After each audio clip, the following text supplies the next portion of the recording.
Karon po ay May 20, 2024, ang oras ay 9 o'clock na ng umaga.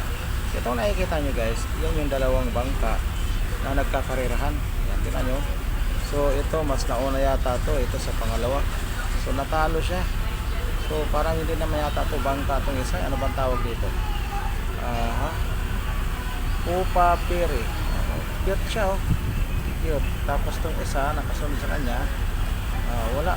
Para so napakaganda ng Pupa Pere na yun kumpara dito sa isa. Yun na, yun na yung isa. Nakasunod ako, kumbaga bodyguard siya, back up lang pala siya. Okay, yan.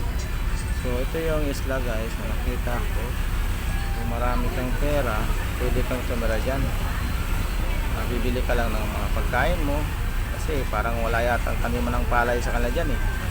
Pwede sigurong taniman dyan, mais, saging, yan, mga niyog. Pero niyog, pang ano lang yan eh. Pag nauuhaw ka, yan pwede. Pero kung marami kang pera, pwede dyan katumira kasi peaceful yung lugar na yan. Yan yung isla dito sa Bohol guys. Napakalit na isla pero maraming bahay. Siguro ang mga nakatira dyan, yun lang yung mga magkamag-anak, bawa kapatid, pinsan, yan lang siguro.